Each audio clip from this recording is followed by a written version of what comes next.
stand before you today to reiterate the unequivocal truth that has been laid bare before me throughout this trial. Toby Clark is not guilty. The prosecution bears the burden of proof, and you must find Toby Clark not guilty if reasonable doubt exists. And it does. Motive, feasibility, and alternative suspects. These are the building blocks upon which a guilty verdict must rest. Yet, upon closer examination, each crumbles to the weight of scrutiny.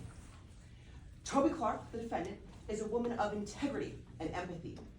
Yang, Clark's law school friend, testified to her character and proved it would be uncharacteristic for my client to have committed this murder. In addition, motive. They say that my client's plan to commit fraud against SMC is motive, but in reality, my client didn't even learn of this plan until the morning of the murder, and she didn't want to join.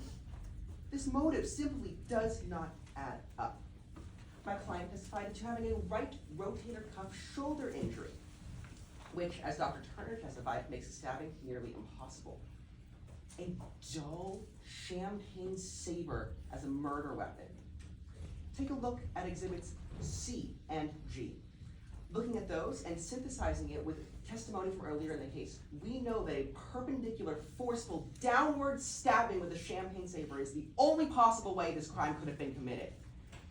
Yet, with my client's injury, how could she have conjured the force to do that when she could barely conjure the force to raise her right arm to be sworn in during today's trial? Finally, let's discuss other suspects.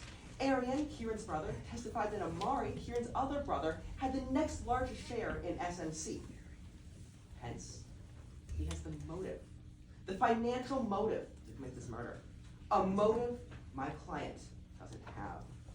Take a look at Jerry Moyet, Kieran's wellness coach, staying in a conjoined room, having access to a murder weapon that was sitting out on a fireplace, being able to get the victim to lie down on the floor of their hotel room without a scuffle. When have you ever laid down on the floor of your hotel room unless you fell or were threatened? Either way, there would be a scuffle heard by Moyet. There was none. Moyet remains a suspect. How can you possibly prove my client guilty beyond a reasonable doubt? You're familiar with exaggeration, I'm sure. Following persistent staff problems, my client was reported asserting, if this doesn't get fixed, there's going to be a bloodbath following a meeting. Those speculated otherwise, this is simply an example of figurative language talking about the implications that could come to the management of SMC if the staff problems are not addressed. Additionally, I would like to point you back to CalCrim 224. If there are two or more reasonable interpretations of the evidence, you must accept the one that points to innocence. This case is a case of circumstantial evidence, each of which has two interpretations, and you must lean towards innocence. Dr. Vasquez testified that my client could handle the saber due to its light weight. Really? Those of you who have ever broken a bone, had a vaccine, anything that's made your arm sore, know how difficult it is to move your arm and exhibit a force, regardless of how much what you're carrying weighs. Let's talk about Amari again. In that hallway, Amari claimed to see Clark leaving the crime scene at 11 p.m., around the time of the crime scene. But he wasn't fully sure that it was my client, and it was dark outside. So much of that must be discounted, except for one thing. What's the one indisputable fact? Well, Amari was in that hallway, the same hallway someone would use to exit the crime scene around the time of the murder. Amari cannot be ruled out as a suspect. As we reflect on the testimonies presented, it becomes evident that the prosecution's case crumbles beneath the weight of its own inconsistencies. This case is a case of circumstantial evidence. If you ignore every single hole the prosecution has left, which is not beyond a reasonable doubt, perhaps you may be able to conclude that my client is guilty.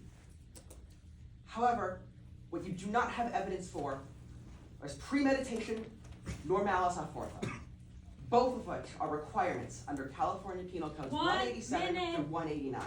How can you find my client guilty if there is no premeditation, no malice, no motive, and no means? you back to Calcrim 224.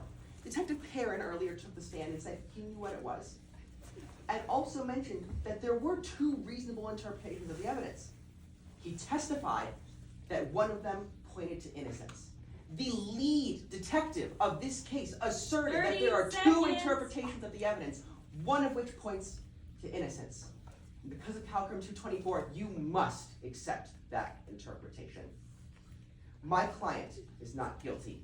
A verdict of guilty would not only imprison an innocent woman, it may let a murderer take over SMC and profit from their killing, and would violate Calcrim 224.